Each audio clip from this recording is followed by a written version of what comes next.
Welcome everyone to the Farrell Centre. My name is Owen Hopkins, I'm the director here, and it's my real pleasure to be hosting the first of our city forums, which are, we hope will be monthly, maybe even more frequently in the future, platforms for people to come together, air their views and perspectives about the issues and ideas shaping their experience of the city, from the climate crisis to traffic, to refuse collection. This is a space where these things can be discussed.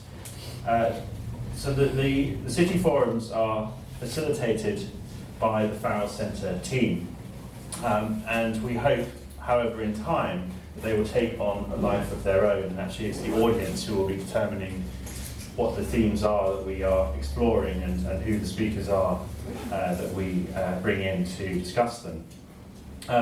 But it seemed fitting to kick things off today, the first city forum, to talk about urban rooms. We are sat in the urban rooms. The three spaces that you have walked through on this floor are the spaces we're calling the urban rooms, where the focus for the Farrell Centre very much turns to the city, its past, present and future. And we want this discussion to be about what the urban rooms are, what we want from them, what kind of spaces they can be, and how the audience or the community can shape them. I'm really pleased to be joined for the conversation by Carolyn Butterworth, who is a senior university teacher and director of LiveWorks in Sheffield, which is, I think, a sort of prototypal urban room that we've certainly learned from. She also supervises Sheffield School of Architecture's Live Projects programme, which involves master students working with external partners to deliver real projects for the benefit of the community, and there are many other things that Carolyn's involved in, which are too numerous to mention, but I'm sure will come up in the discussion. She's also the founding chair of the Urban Rooms Network and a member of the advisory board for ReNew Sheffield. I can always keep going until the technology decides to play ball. So the format of the event, I know we've advertised is potentially running till 8. I think we'll probably draw things to a close a little bit sooner than that. But there'll be a conversation, a discussion between Carolyn and I, and then plenty of opportunity for questions, comments from the audience as well. We very much want this to be a kind of open forum and dialogue, so please don't hold back. But Carolyn has kindly agreed just to kick things off by talking a little bit about urban rooms and about LiveWorks, and hopefully we won't cover everything, so I'll still have a few questions in a few minutes. So over to you. Thank you. Thank you, Owen. It's brilliant to be here. I'm really glad to visit the Farrell Centre and see what's happening here. We've heard so much about it, and it's really exciting that this facility is here for Newcastle.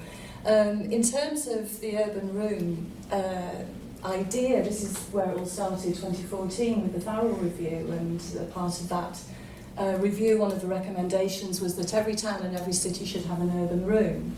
And there was a very brief description of what that might be. It was the idea that people had a place to go to where they can talk about the past and the present and the future of their place. But what that looked like, how that operated, was very much up for grabs. And it got a lot of people, quite excited, and a lot of people thinking about whether they were doing that in their place already, because obviously it's not a brand new idea.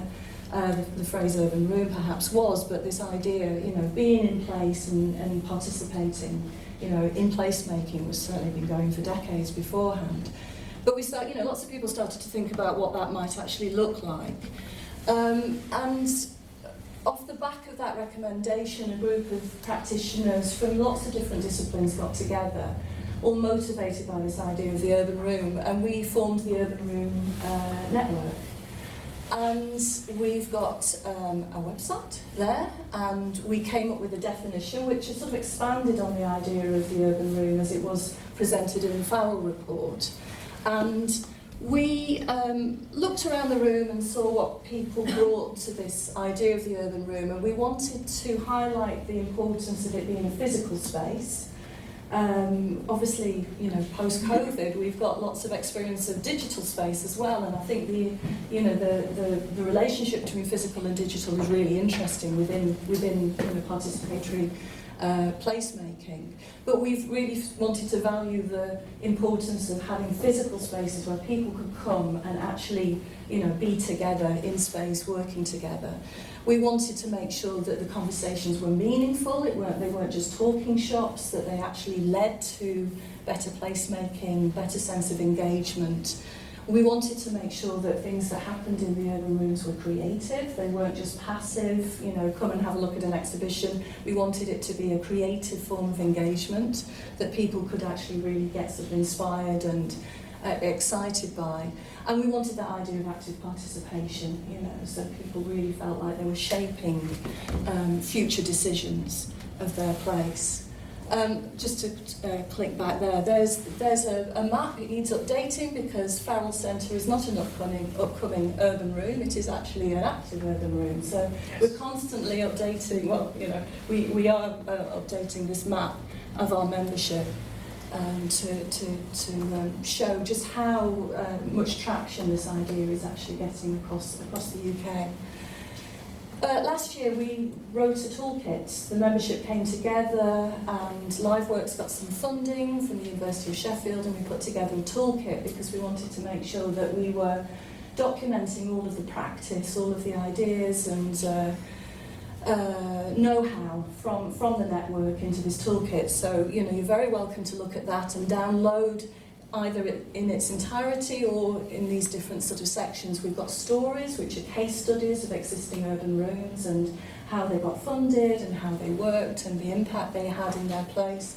We've got know-how, which is all about how do you meet challenges, how do you find funding, how do you find a space, how do you keep going, how do you reach an audience, things like that. And then the methods, what do you actually do in your room, those creative methods to engage people. So there's a full database of all of that. And then what it really helped us do, this toolkit, was to actually pin down some shared principles.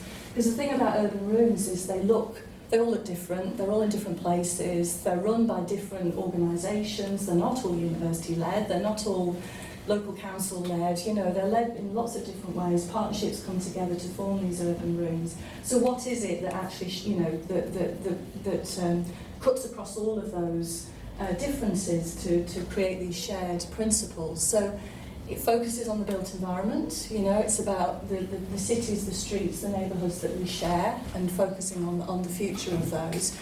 Really important to have this idea of an open door. Everybody should be welcome. And actually we think we need to work really hard at that, and we need to work especially hard to include traditionally underrepresented groups within placemaking, planning, the built environment.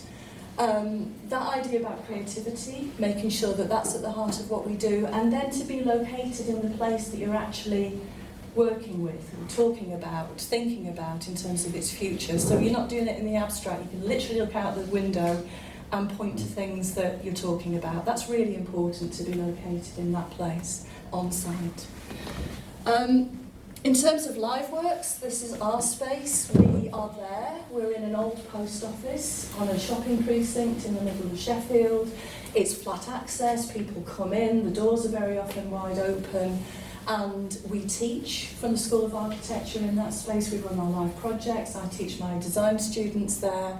We share it with a social enterprise called Alfie, and they have a little digital fabrication workshop at the back. So that's really good. We've got a community partner there who opens up, new networks and new relationships for us as well. And there's a sort of real mutual cooperation going on there. We do pop-up urban rooms. So in a very similar space, we opened a pop-up urban room in Castlegate, which is an area for regeneration in Sheffield City Centre, which has just got levelling up funding. So we did a 2-week pop-up urban room, again, to be situated literally in that space, so we could take people on tours and talk about, literally what's across the road. We use augmented reality when we can to talk about the past, present and future through digital means as well as using physical models. We invite people in to run their own activities, so we can start to sort of think about the urban room as a shared community space, not just owned by the university in any way. So it starts to become thought of as sort of civic community space. And yeah, you can see the sorts of things that we get up to there.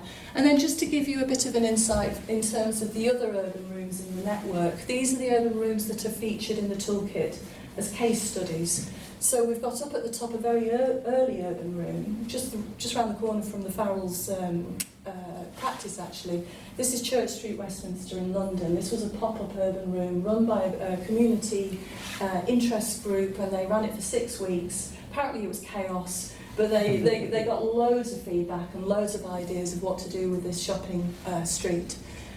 In London, Blackburn is Open is a really sort of important urban room, the first official urban room after the Farrell Review came out. And since then, Claire Tynan, who's part of the network, has opened up loads of urban rooms in Greater Manchester. So she works with the Greater Manchester Authority, but also Tameside. So there's a whole cluster of urban rooms in that area. Urban Room Folkestone is part of the ongoing creative generation of Folkestone, working very closely with the Folkestone Fringe and Folkestone Triennial Festival, so that's very arts-led. And that's a permanent urban room in a car park, an old car park building. This is Croydon, run by the local council there. This was a pop-up urban room that just ran for a few weeks. They trialled it as a pilot. They've got, they've raised the profile of the urban room, and now they've got follow-on funding. They're going to open a new urban room next year, which they hope will be a permanent urban room. This is Ruthin in North Wales. They started an urban room, and it was, it'd been going for 4 years. They were actively engaging people very much around the heritage of the town.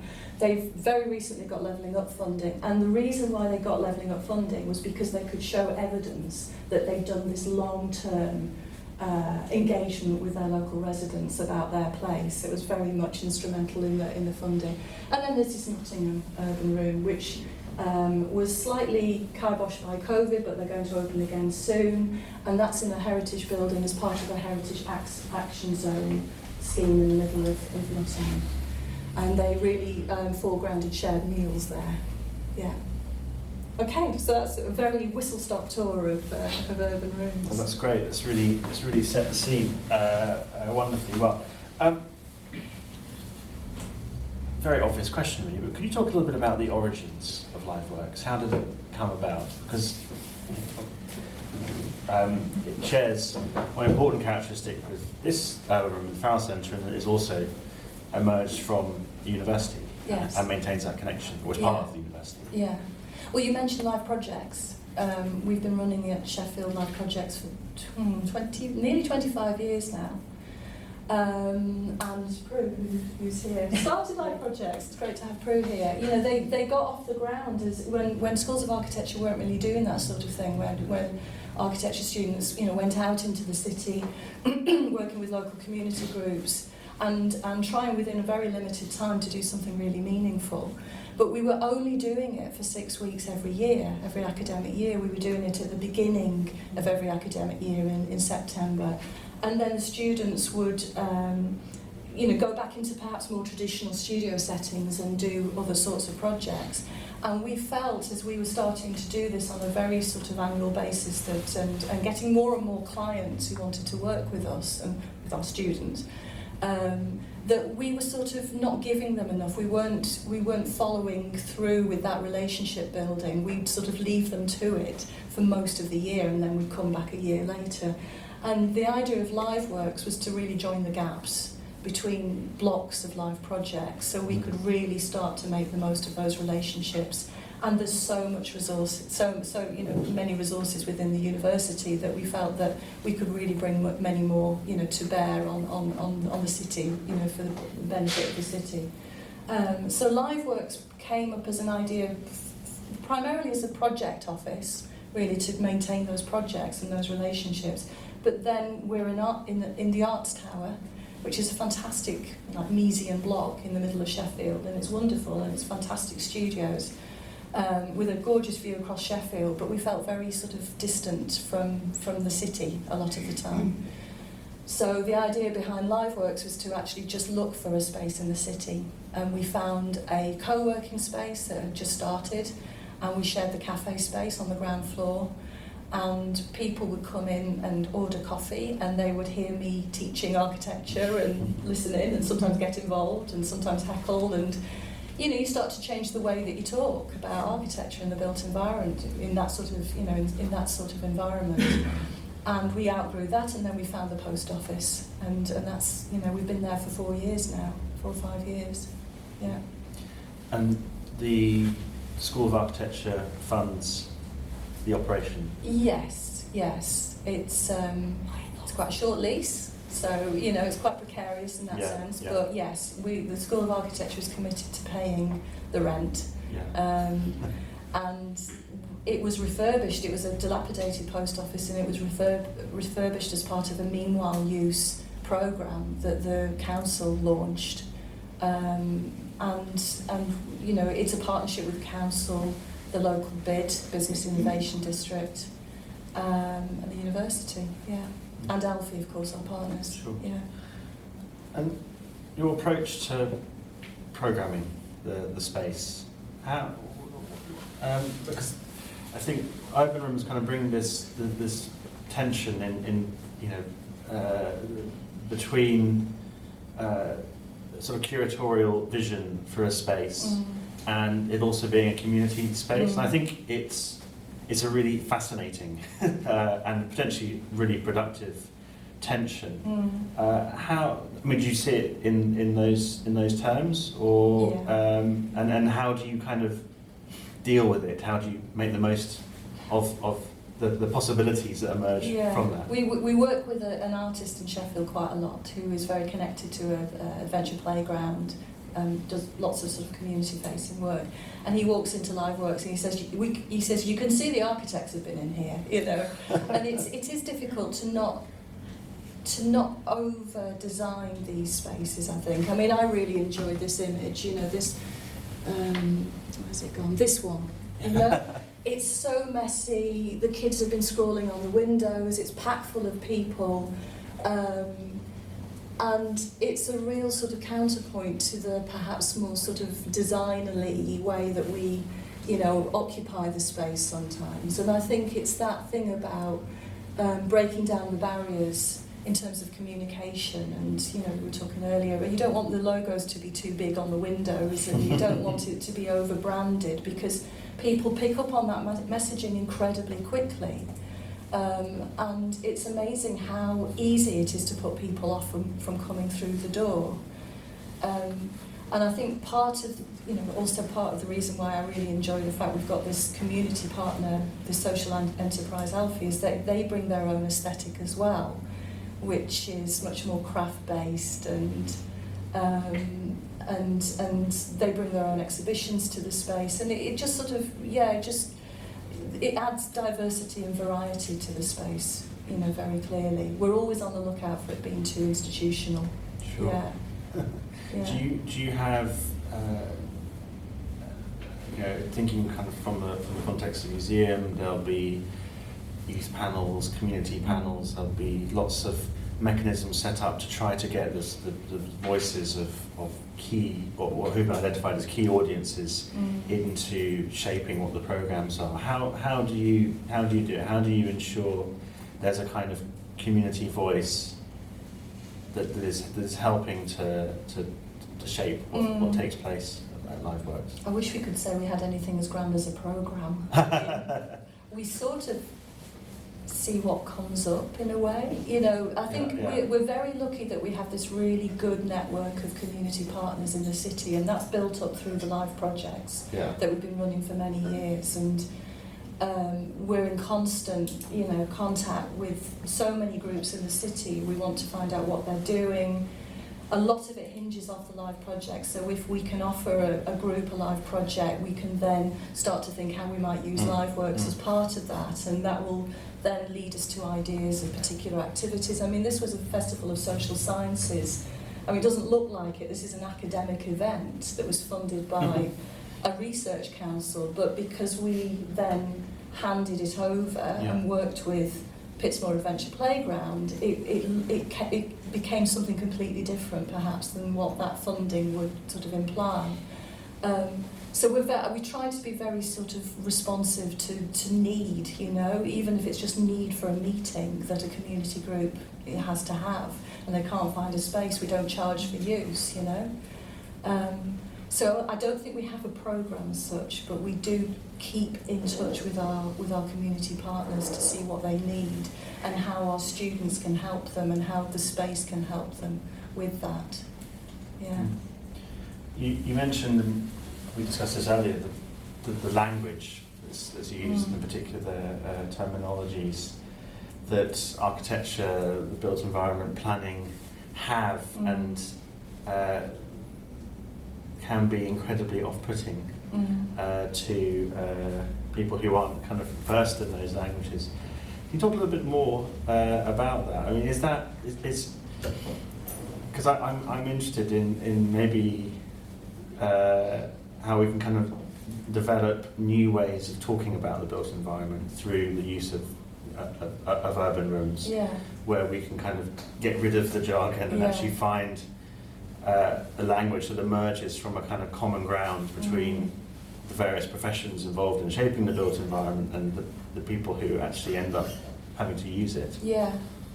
I mean, we've struggled to a certain degree with the term urban room, because, you know, what does that mean? You know, do we use the word urban, you know, generally out in the street? You know, is even the word urban a bit too professional, too jargony? But I think I think people have started to sort of take on the idea of the urban room almost as something to define. You know, it's almost like a new typology, you know?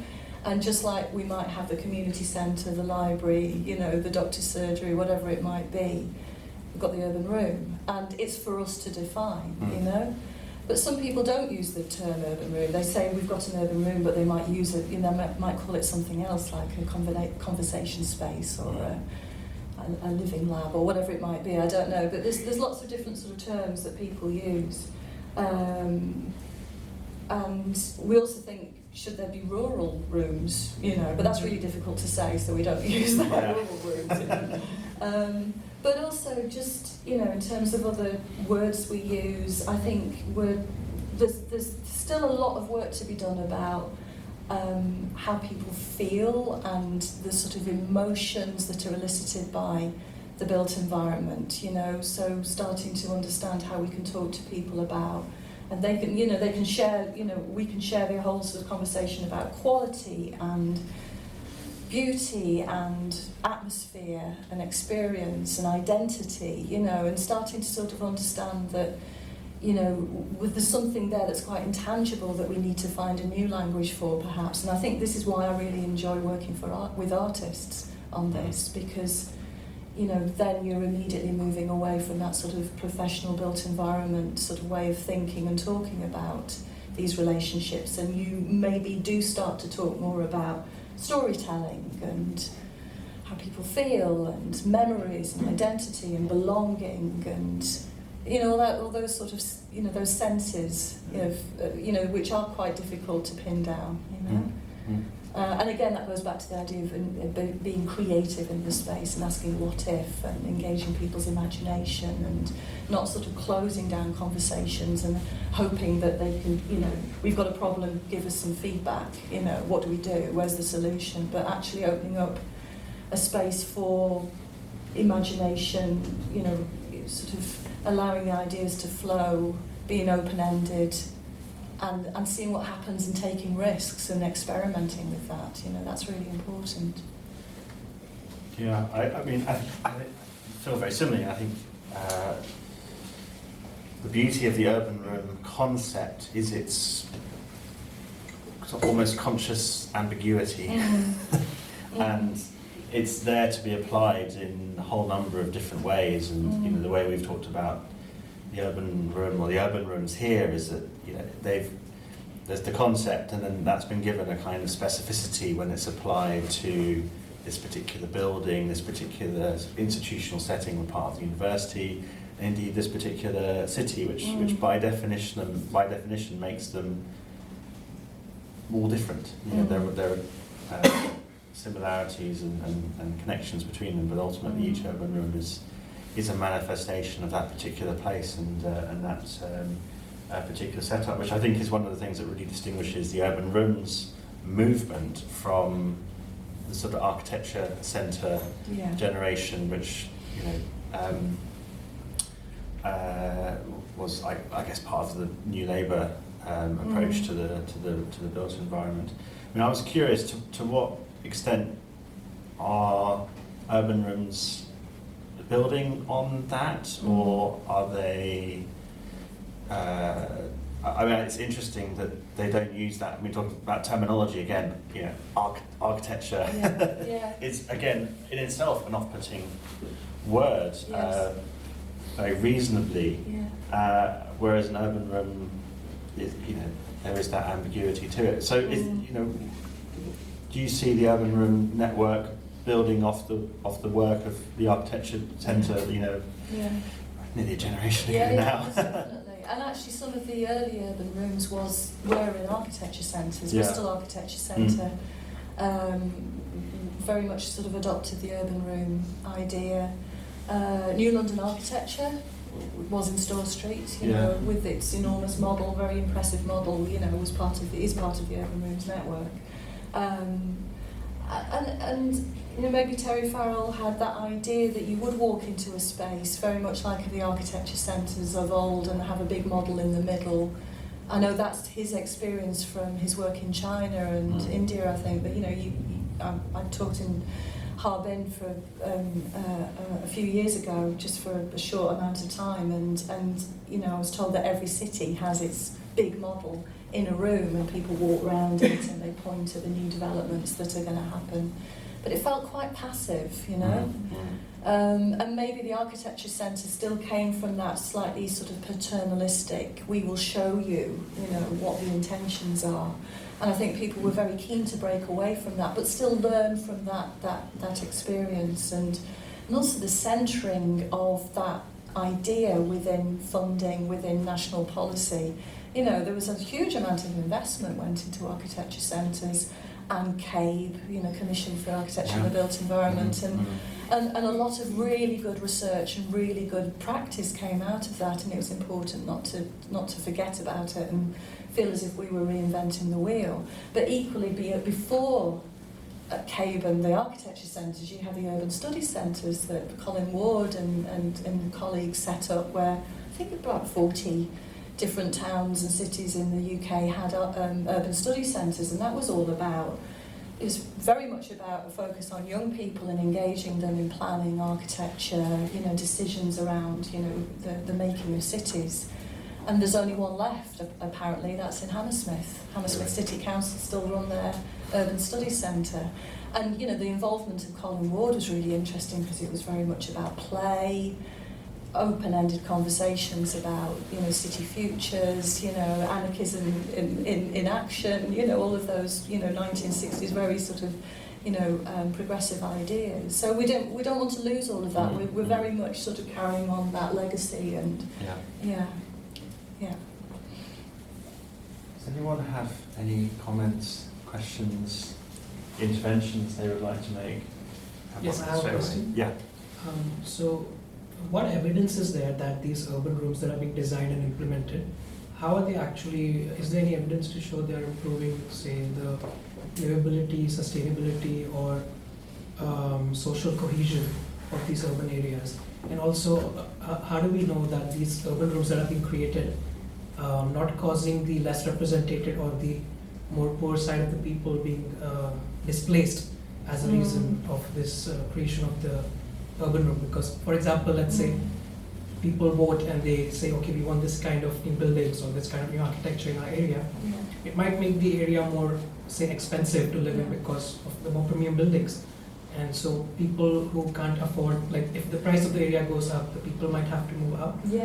So could you please comment on that? It's a really important question, and it's right at the heart, I think, of the network and what we're trying to do, and that those core values that we're sort of recognising, and they're quite vulnerable to these pressures that you're describing of gentrification, of people working really hard to improve an area, but then, you know, market forces take over and what people value in a place gets sort of diminished and disappears. To go back to your first question around impact, it's really important to gather that impact as we go, and it's something that we're very keen to do. I think how we evaluate impact has to be, you know, developed. It's not as if there's a model that we all know how to use and we can use it. I think urban rooms, in a way, are helping us to develop ideas of what impact actually is.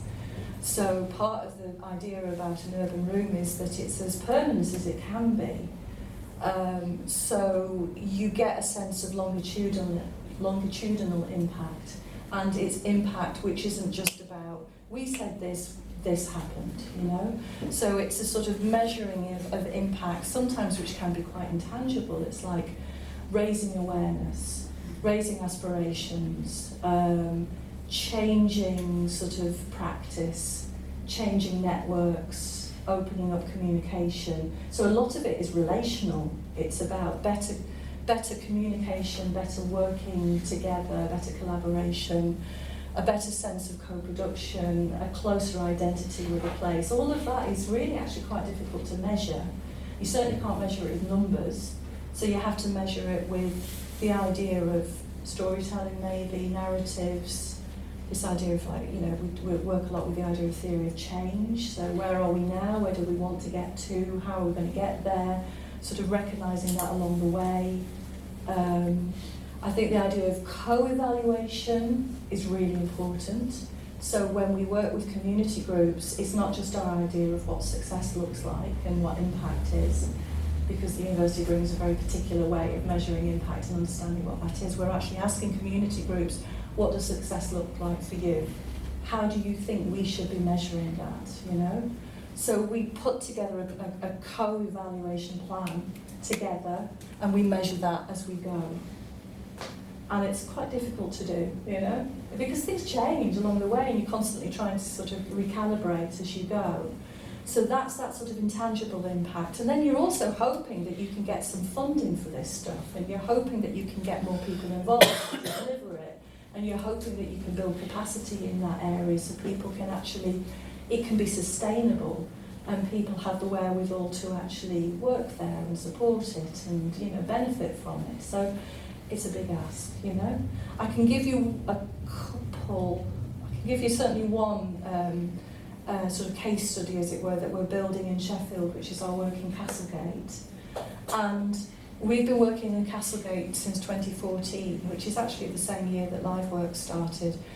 A big market building came down, it was closed, it was owned by the council, they decided to close it and they demolished it. I don't think it would be demolished now because of, you know, we know now that we need to retrofit buildings and shouldn't be demolishing them, you know. And that's a real shame because actually people are still grieving actually for that building and the market trades and the social identity and cultural memory that was held by that building. Anyway, so the building came down, and I suppose because there was so much investment in that building and in that area, it was a proper working class area of Sheffield, you know, that people wanted to make sure it didn't become gentrified. And we took that from the point of view of the School of Architecture as a real sort of mission to get involved and make sure that it wasn't narrowed in the way of people getting involved in terms of deciding what the future of the area would be, but also the sort of future proposition for the area would always be open, you know, very inclusive. And so we've worked really hard together with other departments in the university, specifically archaeology, because it's a heritage site, it's the site of the castle, Sheffield Castle, and our partners in the council and civic organisations. We've always said, who's not here yet?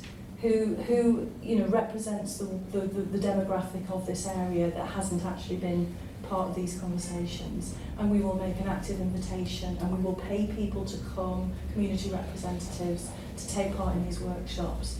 So I'm quite confident that we've got a really good representative group of people who are invested in that space and doing the best for that future, the future of that area. Off the back of that, we got levelling up funding, we got £20 million to invest in this area to produce a new public park, and we're maintaining that co-production all the way through it. It was written into the bid and it's written into the evaluation. I think we're putting everything in place, but it's really hard to resist market forces. So I'll keep you posted, you know, we'll see how it goes. But it's a really important point, yeah, thank you. Yeah, a couple more, probably more practical questions. So, in terms of sort of making sure the discussions are meaningful and something happens with them, what's the relationship and the links like with the council, sort of specifically here in Newcastle? And then, secondly, just in terms of sort of strategy nationally, how do you sort of decide where you go next? Is it you identify places that are going through regeneration, or do local authorities come to you? How does it work? Well, in terms of where we work, the membership forms itself in terms of people join the network because they're working in their local place. We don't necessarily have a big sort of map of the UK and go, we need to need an urban room there. Although I have to say it's becoming quite South-dominated, London and South-dominated. We need to get more, this is fantastic, we're getting more northern urban rooms. Because we very much started sort of Sheffield, Blackburn, Nottingham, but it's starting to, you can just see that economic draw. There's so much happening in London, there's so much happening in the South East, so we've got to keep an eye on that. In terms of working with local councils, it's really interesting to see how many local councils are picking up on the idea, because they, even more than ever, they really have to evidence community participation, engagement, in the work that they deliver. And because, after austerity and public sector cuts, they really are struggling to do that in-house. So when we were working in Castlegate, we were the partners of the local council. We delivered public engagement with, with the local council. And we did it in a different way because of that. We opened the urban room, we did it in a much more creative way perhaps than they would have done. And we worked with them in terms of the sort of the digital online survey that they would normally do and an exhibition. So we sort of enhanced the public engagement through that. I think there's an issue of sort of culture that's embedded within local councils. There's still, for many, that's that expectation that they will deliver it all themselves. And I think they would potentially like to. They'd like to have in-house teams to do that, but they can't. They just haven't got that capacity. So we're all learning how to build these strong partnerships across the bigger institutions. And I'd say the same for the universities. I think universities have to learn how to do this and be these active partners in co-production in an equitable idea of partnership. So we're all learning together on that. I don't know if that answers your question, but yeah, it does. Yeah. I mean, we've worked on quite a few level up fund bids, so yeah. we can already see how something like this would have enhanced the bids. Yeah. Worked on, Yeah. So. And I think it's something that can be written into a bid, but it can also be something that if it's already in place, like this place is, you can start to gather evidence towards your bid. Just like Ruthin did in North Wales, and they've done that really successfully. Yeah. Yeah. I thought you had your hand up. So. Could I ask a question? Of course, yeah. I'm wondering about how you get traction from these urban rooms, from all the consultation that's going on, drop-ins, etc. Maybe for an individual building or for a master plan that the city has in mind. And how does that actually then arrive as part of the planning process? Yeah.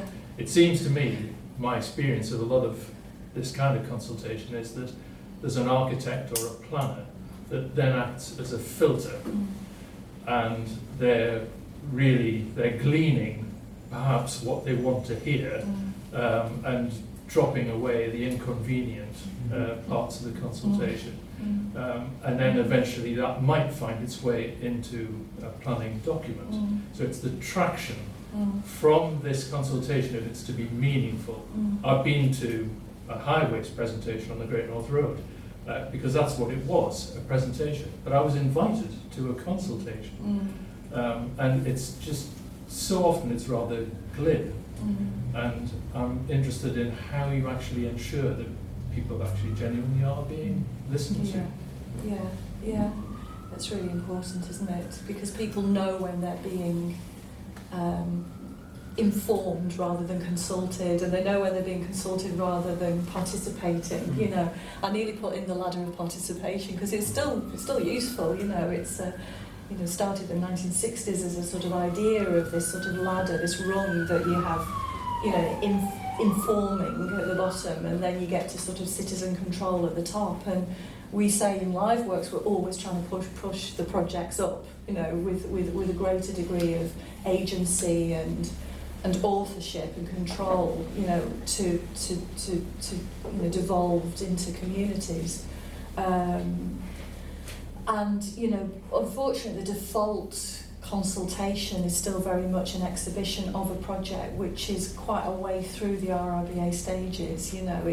It's nearly at planning a lot of the time, and it's about, or it might have actually gone into planning and they want feedback, on that. So it's a presentation. So it's a presentation, What we're trying to do through the Urban Room Network is to actually talk about pre-project and start to sort of, be in a place, opening up conversations about what do we want, how do we want our city to be in the next 5, 10, 50 years, and then you can start to talk about climate futures, social futures, cultural futures, and you can start to actually have these really big conversations which can then start to filter down through careful facilitation into, maybe the inception of projects where funding can start to be sought. You can get seed funding, you can build partnerships, and you're taking the long view then. And actually for a while, and hopefully this sort of way of working will take hold, but for a while we'll still get those presentations happening, I think, because that's still the culture, unfortunately, of a lot of the work that goes on. But I recognise completely what you're saying. Yeah. Have you seen a culture shift in the 9 years that LiveWorks has been in Sheffield? operating? Definitely. Yeah. I mean, the word co-production is used a lot now. I mean, I think we're still, maybe there's a bit of, not just in Sheffield, but now you start to get a sense that a bit of co-washing goes on. The word co, is trotted out for a lot of things, and you think, do you actually mean that? But at least it's recognised that it's a thing we should be working towards. No, I think we can point to things changing on the ground in Sheffield, and actually we've got a very active community, sort of network infrastructure, and people are demanding to be heard. And I think the Urban Room is just giving them a sort of space for that to happen, really. Yeah, amongst other things. We've got this experiment with the Common Room in York at the Street Life Project, and I just wanted to ask about managing expectations really, because we have community renewal funding, 6 months, a bit of Hive extension, another extension, and obviously there's a major developer there that we're exhibiting and then showing their consultation, then listening to the city and showing what we're hearing from visitors as well as residents. But I am concerned that we're raising expectations about that voice going into the future. We're testing the water, and I just wondered from your experience of you mentioned some urban rooms that have had a life cycle around a project, and what the consequences of not abandoning it but not being there in the future as well, because that's another risk that we are conscious of. We're raising an anticipation that people's voices will be heard who are not going to write as a formal part of the 267 planning documents that Halsey Group have put in for Riverside. We want to find other ways of hearing and capturing those voices, and what happens if we're not there in the future? It's really hard, isn't it? I mean, the idea, we always say, when you're setting up an urban room, don't just thinking about the beginning, but think about the end, the legacy, And again, that's that idea of sort of co-evaluation, what comes next has to be one of the first questions you ask. and then you're trying to build towards a legacy project which can pick up and, you know, the feedback and the ideas and take them elsewhere, might be into a digital space. I mean, this is what Nottingham did really well, actually. Yeah. They turned completely digital during lockdown, and they have a really good sort of archive, I seem to remember, of all the work that happened in the physical space of the urban room. So maybe it's about, you know, we're not going, we're just changing space, you know, you'll find us here, you know, that sort of thing. But I think we need to get into this practice of not just doing the urban room and thinking of it as a 6-week project or a 3-month project or whatever it might be, but yeah, it has to have an afterlife. And the funding then, if we get funding, you know, if we're applying for funding, we always make sure there's a legacy fund to seed the next thing, you know, to carry on. Yeah. Thank you. But the thing about managing expectations is really important, because if we're not too careful, that stops us taking risks with the sorts of imaginary, you know, ideas that we can show, or the creative ideas that we can show. And I think when we're working with students, you know, there's a whole wealth of potential futures there that they can design and draw and communicate. And it would be a real shame not to share those ideas. So I think that idea of, you know, inviting people into the space and saying, these are speculative projects. We know that these can't be delivered right now. We haven't got the budget, you know, we haven't got the wherewithal, we haven't got the investment, we haven't got the partnerships, but what would we need to put in place to get to this future? You know, let's see this as a roadmap that we need to start now and start putting ingredients in place. And, you know, we can sort of ask big questions. What if, you know, what if it looked like this in 50 years' time? How do we get there? Because we need to start to have these opportunities to talk to people about climate, sustainability, you know, how things are changing so rapidly in the world. And if we just talk about what's deliverable right now, we're not going to have those conversations. Yeah. Hi. Can I ask about the wonderful Claire Tynan, because I remember you worked with her for many years, and of course in the time where community leaders of various types and her, you know, actually were funded, you know, in the days of past, you know, new Labour government, and obviously we've all been thinking, can that come back at some point? But how has she sustained herself for so long? Because it's so often a case of how do you sustain these things? Because yes, you can apply for levelling up funding, but how do you sustain these key people that stay in place for such a long time? And that her Blackburn is open is just brilliant. That image you showed of this big door, Blackburn is open, just come in.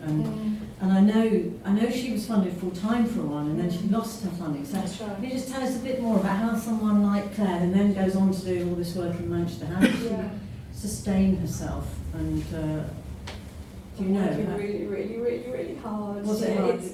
I mean, it's amazing what she manages to do. I think she's built up a really strong network in that area. I think, you know, again, it's this idea of, you know, having this sort of set of partnerships that she will keep on going back to. So, you know, she works in Greater Manchester and Tameside, and they know about the urban room model, they know about her and her team, and they understand that she will deliver something different in Rochdale or Stalybridge or Todmorden. Where is she at the moment? I can't remember. Glossop, you know. But she has got a model, but she will be, you know, it changes every time because it is that sort of situated model. So I think it's about being really clear about the value she can add. She's doing a PhD with us, so she's actually sort of, you know, supporting it that way, but also the PhD is helping her to actually really understand the theory of the practice and the evidence of the work that she's doing, and that then feeds back into the model. And she's very generous with her ideas, you know. Yeah. But it is very much hand to mouth still, and I think this is an issue actually in terms of urban room practice, that there's a lot of people on the ground working really hard to make all this stuff join up, and it's great to see the level of investment that's gone into this place. And I think, you know, universities councils, if they can, you know, you should be putting investment in this sort of, you know, longer term investment in these sort of projects, so people don't have to burn out, through the work they put into it to make it work. Yeah. But as Owen will be thinking at the moment, capital investment's one thing, revenue funding Yeah. to carry on is the really difficult thing, isn't it? Yes, it is. Yeah. Yeah. Just following up with that. What about some of the alliances that you need to make to help secure that funding? People with money, developers. Yeah. How do you work with their agendas, or is that part of the culture shift that you've managed to create? There's a kind of self-selecting group who already are minded to work with you, perhaps. Are you asking about particularly in Sheffield or more generally? Yeah, well, across I the guess in network? Sheffield, but if you wanted to speak more generally as well. Yeah. I mean, I haven't really worked with developers yet. Not that we wouldn't, but it just hasn't come up yet. And we have a very much a community focus, and not-for-profit, organisations. There are urban rooms that have worked with developers. It's interesting to hear about the York case, actually, and it's.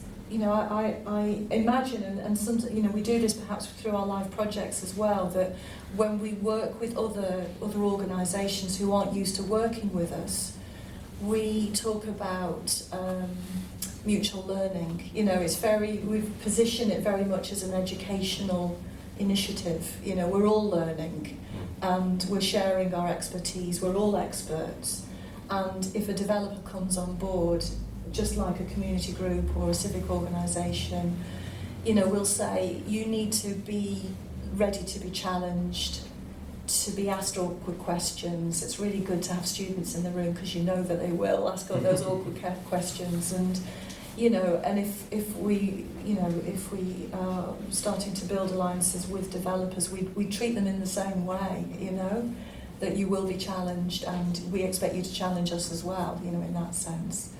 And I think it's about sort of building really honest, strong partnerships in lots of different ways. And a lot of that is to do with being really honest up front. So, taking the time, not just charging into a project, but taking the time to understand who the different partners are. Being really transparent about why you're here, what you want to achieve, what you want to get out of it. And keep on checking in on that. That's the strength of those partnerships as you go, and not taking it for granted, because things will go wrong, conflicts will arise. How are you going to deal with those? Because you need to know that that's going to happen, and you will have to deal with it. It's all that sort of stuff. Yeah, proper co-production, I suppose. In a sense. Yeah. There was a question. No, it was. Yeah. You did have your hand up. I did, yeah. Well, it's your turn. If you still have your question, then we'll come to you. That's right. Yeah, it was just Carolyn was talking about big questions, so it's a question for Owen really. What sort of big questions, Newcastle specific questions are you hoping to get stuck into? Well, you've asked me a big question as well as asking for the. Right. I feel put on the spot now. What are the big, in terms of what the what things that the big questions that the city is facing? Goodness. So. Traffic. Yes. I mean, the controversy we're seeing online about low traffic neighbourhoods and things like that. Whether we want to get stuck into that straight away is another question.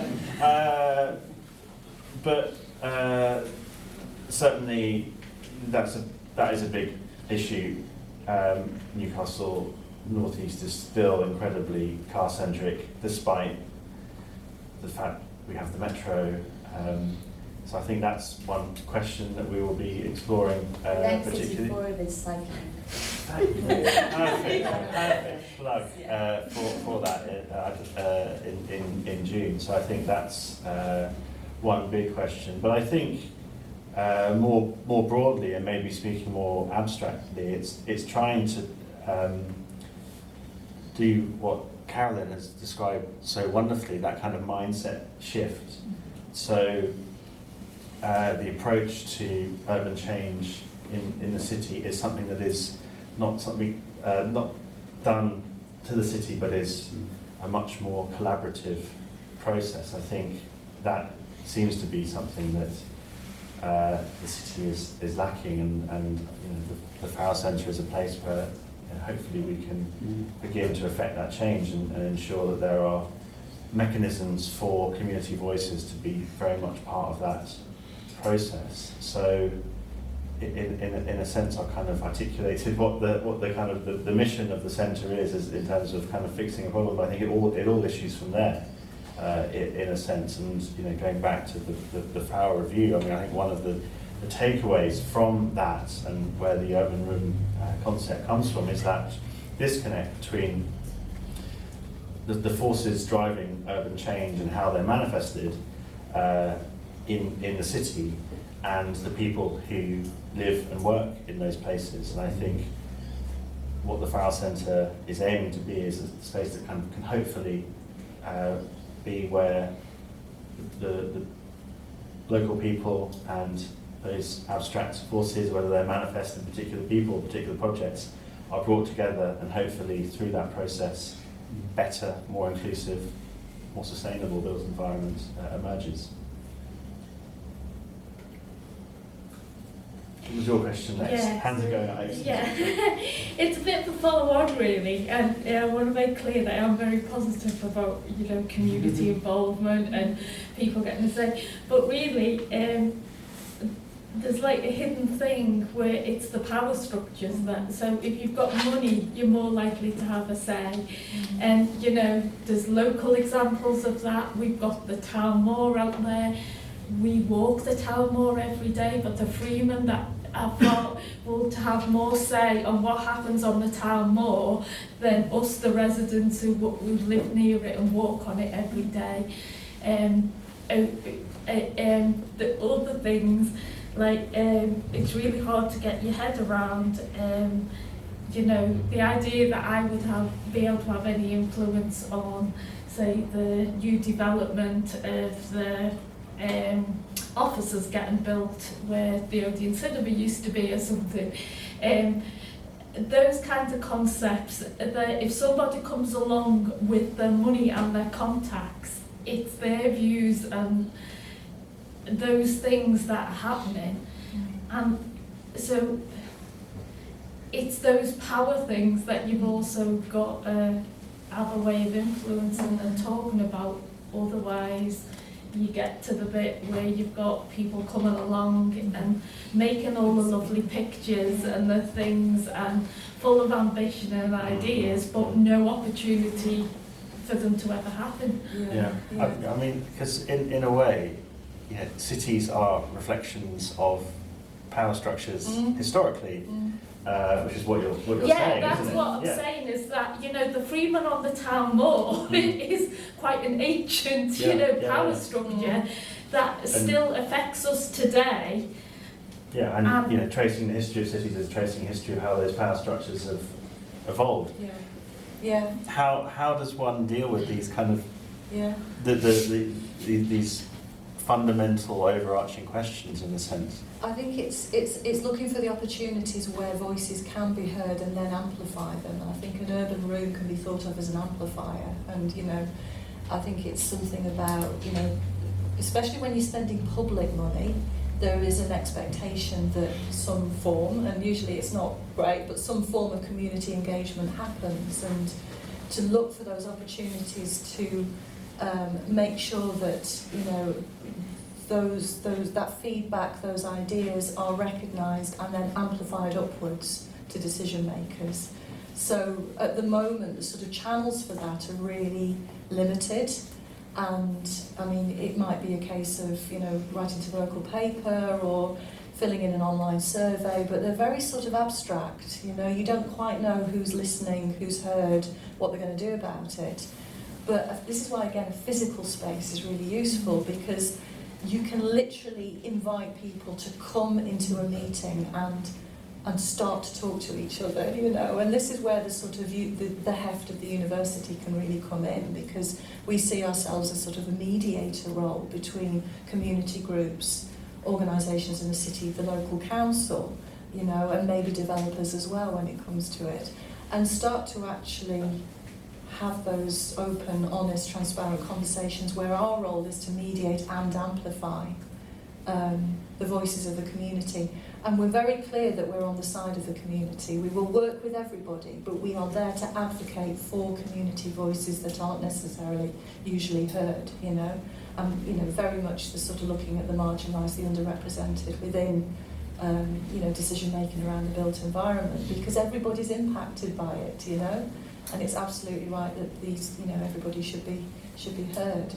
So it's the importance of the physical space, but also understanding that the urban room isn't neutral.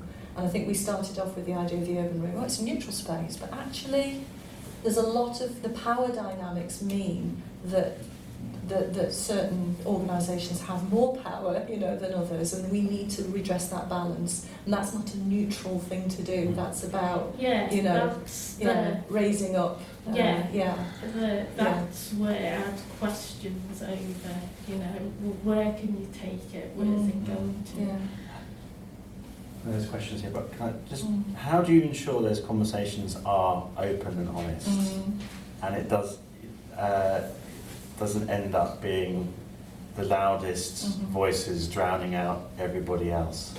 We start every event with a sort of the guidelines of this event, of this space. You know, we say it's, you know, we want everybody to accept the fact that there shouldn't be any one group, any one voice dominant. We want people to listen as carefully as they speak. You know, we want them to be respectful.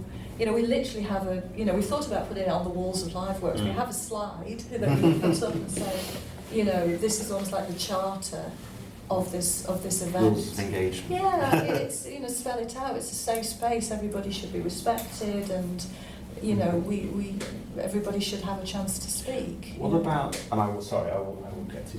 But what about in the situation where the feeling in the room, in your view, is wrong? For example, the feeling in the room is very pro-car, for example, which is not crazy for that to be the case. How does LiveWorks take a position on that? We haven't had that. No. Okay, I'm giving you an extreme example. I'm sure it's coming. You know, the debate that's happening, you know, about low traffic neighbourhoods is you know, there is a significant lobby behind, you know, wanting to preserve these routes for cars, and you know, people have their points of view. There's a model that I'm really intrigued by, and I think we've sort of tested, and we want to do a bit more of this idea of citizens' assemblies and deliberative democracy. So you actually ask people from all different viewpoints to come together in a space. I think an urban room is a really good space for this. And you ask them to give their time. You might, you know, hopefully pay them some form of, you know, compensation for some of their time, and you ask them to invite people in, experts in, you know, to put forward the case for pro-car, for low traffic neighbourhoods, for whatever it might be, and everybody gets a chance to listen, and everybody gets a chance to speak, and then there is a debate, and there's a decision, you know, and you know, that's happened in Northern Ireland over abortion rights, I think. Is that right? They use it quite a lot in Northern Ireland. There's been climate assemblies around the country, and I think it's a really interesting model that I think we can adopt within urban rooms. And I've heard that out of that, you know, really understanding the evidence and really sort of recognising expertise, but also bringing sort of lived experience into the room as well, that the more progressive way of, you know, thinking and taking decisions starts to emerge, because there's a greater understanding of these things, you know. Interesting. Yeah. But it's okay to disagree as well, isn't it? Yeah. Like I think these days people think, oh, you have to, this is right and this is wrong, and they say, well, you don't have to, know. As long as there can be a kind of understanding at the end that people can have different views on things. Absolutely, and recognising that from the off, and not saying we're trying to get rid of, you know, disagreement. And there are particular skills that come with that situation. The facilitation of those events has to be so carefully done. And that's another thing about it coming out of the sort of built environment professions, you know. We're not necessarily equipped for those sort of, you know, conversations, to facilitate those sort of conversations. So I think we need to be very interdisciplinary in the way that we're thinking about setting up these spaces. And the skills that we bring as practitioners to them. Yeah. Okay. I've got kind of two questions. Okay, yeah. I know I'm really interested in architecture, in the built environment, but I think that the natural environment within urban areas is kind of like, well, it's discussed in the time of planning and building, but then it's just kind of forgotten. I think especially in Newcastle, you walk around and they've designed a nice square, but it has, it's been planted by landscape gardeners, but then it's just left. And do you, if you, when you work with groups, have you worked with that idea as a way of getting people involved? Very much so. Yeah. And it needs to be given more attention, doesn't it, within sort of green urban futures. You know, we need to really start to think about how we're integrating green space, blue space, you know, within the built environment.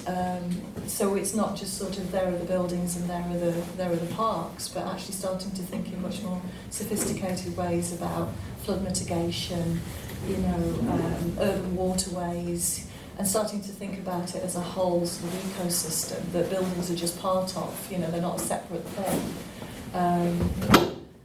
In Castlegate, where we're working with this levelling up funding, we're actually going to be delivering what on the face of it looks like a park, you know, but within that there's an approach to heritage, there's an approach to ecology, we're deculverting a river, there are going to be community facilities within it which we're hoping to put forward as sort of shared governance. So there's a whole sort of coming together of different community groups who haven't been working together up until this point, and we're going to hopefully bring them together so they become stewards of this park, of these community facilities. And we're very much trying to think of it as a sort of integrated piece. And the School of Landscape have been involved, you know, with their ideas around natural planting and climate resilient planting and things like that. So we're bringing the research from the university to bear, you know, very much in practical terms on the ground. Because we all need to work really hard. You know, we haven't got these solutions yet. We're trying to figure it all out, you know. So we need to bring all of these resources to these problems. Yeah. I just had a question about the format of future forum meetings, which I'm guessing are happening monthly, looking at the timetables. Yes. Is it just a completely open forum where groups or individuals can come and they set the agenda and topics, or is it something that the Farrell Centre will say this meeting is around a specific idea, and then the university facilitate? Can you tell us more about your idea of how these monthly meetings work? Yeah, sure. Well, it's a bit of both, in a sense. We imagine, just to get the ball rolling, the Farrell Centre might select some issues that we think would be of interest, but we hope in time the group they'll become a kind of natural series of conversations that evolve, and maybe the group of people who come regularly or our groups that approach us can start to determine what the conversation is, and also the format as well. I mean, I know we're in quite a formal arrangement here, but this is by no means has to be the format that we use every time. So the idea is that it will eventually become self-sufficient. We hope so. Yeah. And then I did have a query about Newcastle City Council and whether there have been any approaches made by the Farrell Centre and what the reception was like or the engagement from the council was like, because as was touched on before, you know, there are, differences in power, and just using the example of the Pilgrims Quarter development. I unfortunately live in a high-rise building just across the road from it, and we had 24-hour demolition work, 3 months, no consultation with residents, really with the council, the developers didn't even respond to emails asking for like a community meeting or consultation. So I'm just wondering if the University or the Farrell Centre has sort of approached the council about maybe being involved in some way. Well, what you described sounds like there's lots of work to be done. There's a need for the Farrell Centre, which is kind of good and bad in the same way. It would be nice if we didn't need the Farrell Centre, but here we do. Yes, I mean we are, you know, the seat of local government is Newcastle is directly opposite us. You know, we are potentially in a provocative position. Just so it looks spy on yeah. But yeah, I mean, of course, they are our neighbours, and sure, we've you know, conversations have certainly started between the centre and the city council, which build on conversations which have been happening for a long time. You know, between school architecture, planning and landscape, and obviously the university and city council work closely on a whole number of things. So that is certainly happening, and you know, for the Farrell Centre to get anywhere, we need to work closely with the city council, not just Newcastle, but with the other local authorities and on Tyneside. So that is happening. Watch this space.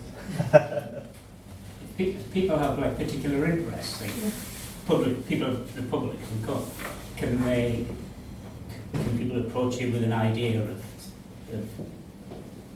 setting up a group or doing something, or yeah, absolutely. That's what we want. This, I mean, the city forum is one mechanism for that to happen. It doesn't have to be the only one. But absolutely, yes. Can I just respond to your brilliant question about the role of trees and nature in the city, and something that Carolyn said and put it together about how actually being an urban room on the edge of a university opposite the town, you know, within the town, actually there are so many fantastic things going on in universities that never get heard by anyone in the community. And from my experience of working with communities and taking students, and as Carolyn's experience as well, I'm sure people love ideas. And actually we should be helping. And so the fantastic idea I heard just yesterday is a colleague of mine in the landscape department, who is wonderful. This is Kathy D. She's a visiting professor in the landscape department, is writing a book called Sylvian Trees about cities, and she's really an expert on urban trees. And she wants to turn the idea completely round that trees and nature are the permanent feature and buildings are the temporary feature, whereas for the last 500 years or so, buildings have been the permanent feature and landscape has been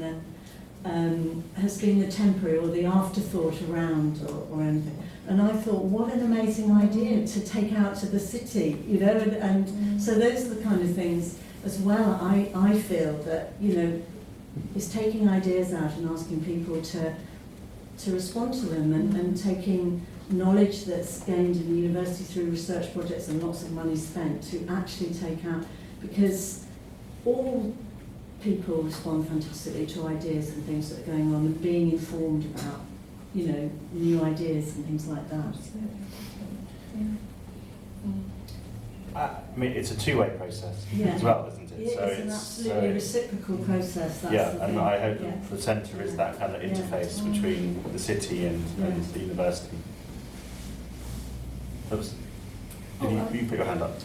Yes, I was just going to respond that I guess with that two-way process, there's also a lot of ideas out in communities. That it's not just, I think, about universities going into communities to inform people of things, but I think there's like a lot of really great ideas already happening. Like we're based in Sheffield, and there's like a community cooperative called Wellbeing that are there that are doing like a lot of this stuff like within a small community and kind of working within the community of Sheffield to come up with a plan for the council. So I think like that would be really great because they're kind of doing that work. I think they're doing that work and kind of quite far in that process, because I think there is something in the planning department about like communities can come to us with ideas of what they want their places to look like, you know, please do it. But I don't know if they ever expect communities to actually do it, and so they're like, right, great, you've invited us, here it is, and they're kind of doing that. So I think like it would be great to sort of maybe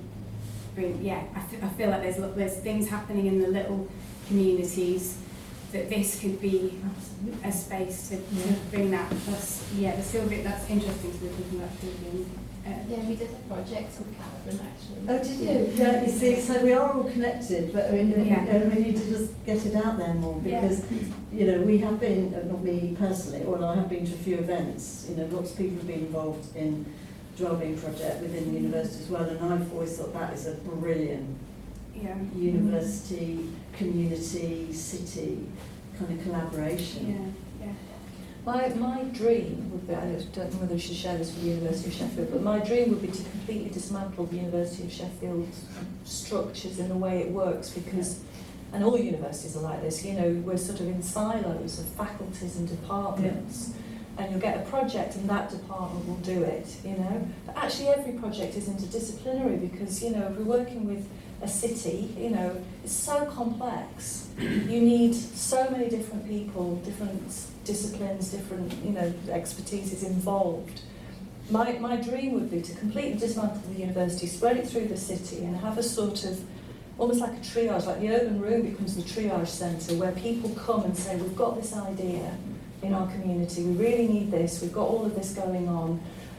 And then we from the university could put together a sort of project team to facilitate that project. And that's what I mean about pre-project. These projects don't exist yet necessarily. They exist in people's hopes and aspirations and, you know, kitchen table ideas.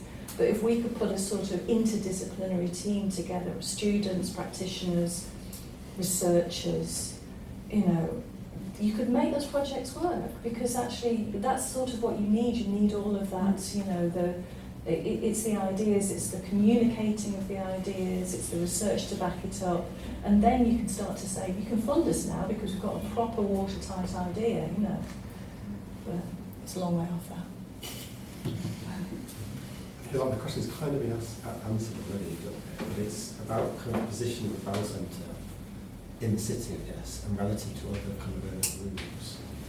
Most are very kind of high street locations. Sheffield's quite distinctly high street, quite distinct from the university. And I think actually the way the conversations just happens kind of answer this. But I think the Farrell Centre's position is kind of wedged between the university and the council. What do you think that does to it as an urban room, and what's it offer, and potentially what's the risks associated with that, do you think? The risks? Well, I'll start with what it offers. I mean, as you say, we've sort of already touched on this, but I think the position on the edge of campus is very important. You know, Farrell Centre wouldn't have worked if it was buried deep in the campus. Mentioning in response to Prue's comment, we hope the Farrell Centre is this kind of gateway to the university, and also from the university to the city, and that has been shaped and has been enabled by its location in this building and its position on this particular corner. What are the risks? I don't know. I guess what do you see the risks being? I guess it's relative to like sort of the urban rooms that I know of and that I've seen don't exist in this kind of building. Yeah, no, I mean, I have a response now. Yeah. I mean, I think one of the risks is in the name, in a sense.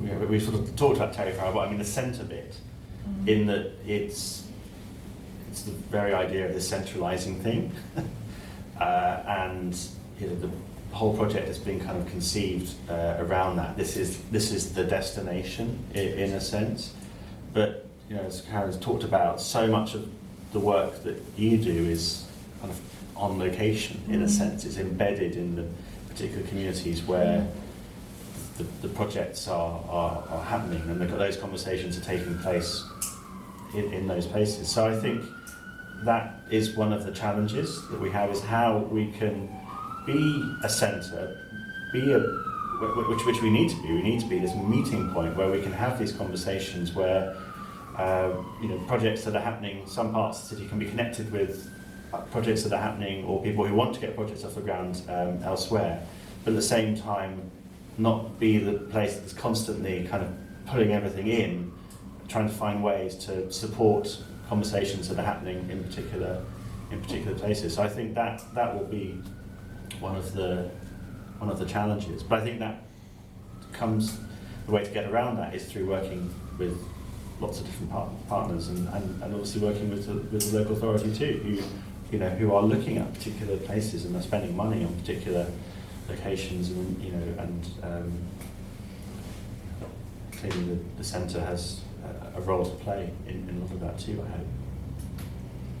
We haven't really sort of necessarily been very explicit about the idea, but there is this sort of notion of the pop-up urban room, the nomadic urban room. This is very much a fixed, permanent urban room, but this could be almost like a mothership with, pop-ups and satellites happening in where, in a very responsive way. And I think it having the permanent centre does that thing of ensuring that something can be there for 6 weeks, and what's generated isn't just then lost when that closes. It will have a come back here and have a presence here. There was a I guess it's like it's gate set involved. Like it's Newcastle or whatever. Yes, we pulled up the drawbridge.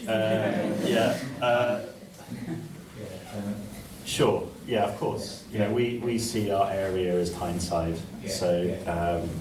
absolutely. Gateshead, South Shields, North Shields, complete, and North Tyneside, South Tyneside are part of the conversation. I probably wanted to say charity called Big Rig or Gateshead, or working there. I think it sounds similar to what we're thinking.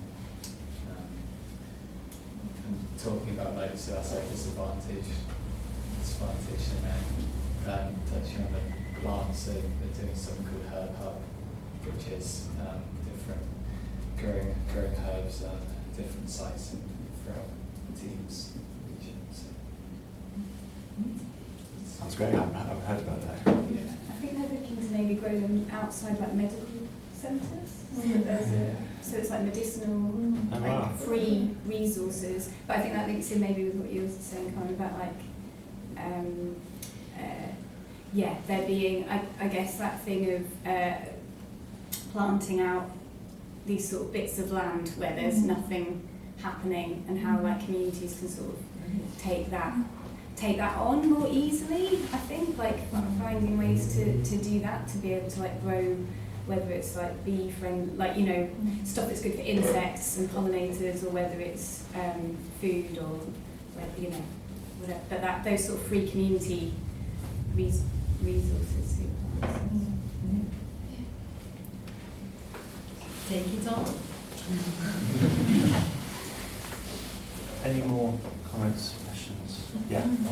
Is there a kind of, I don't know how it works in terms of governance, I suppose, of taking that what's appropriate ideas to take forward, and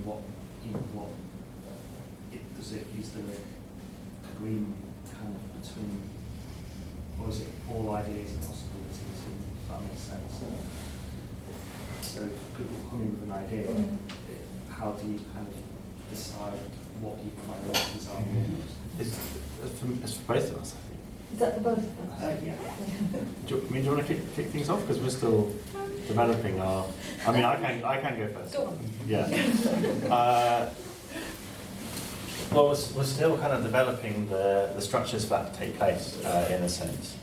But actually, we see forums like this to be one of the places where we can get a sense of what is important, what needs to be discussed, and where we can think about how we can push that forward, and what the appropriate ways of doing that, whether that's through more events, whether that's through on-site activities, whether that's through exhibitions, all these kinds of things. Obviously, there are kind of resource questions and implications that need to be considered as well. But we certainly hope that this is a forum where the Farrell Centre is open to ideas, suggestions, and areas, communities, issues that should be focused on. So it's still in progress, but this is just hopefully the first part of that. I think also to bear in mind not just to listen to people who come through the door, but to actually be aware that Sure. There are plenty of people with really good ideas who would never get this far, because they just don't necessarily, I know it's here or think it's for them. So actively reaching out, going out and having mechanisms to do that, and being very sort of curious about that. I mean, it's fantastic that you're suggesting that there is these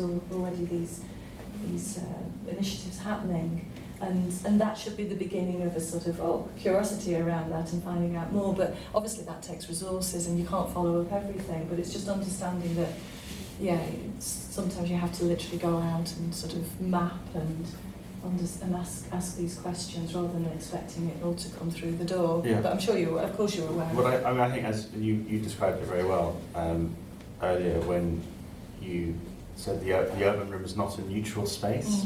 It has to be weighted towards reaching those people, those communities who are underrepresented in the conversation that relates to the question about power structures. In a sense, these places are a way of trying to create a more level playing field in a sense. Yeah, no, I think that's really important. Yeah. Terrific. Well, I think that's probably a natural place to draw things to a close. So thank you everyone for coming, and thank you Carolyn for coming from Sheffield and being so generous with your time. Thank you for asking me. Thank you everybody for your fantastic questions and that conversation. Yeah.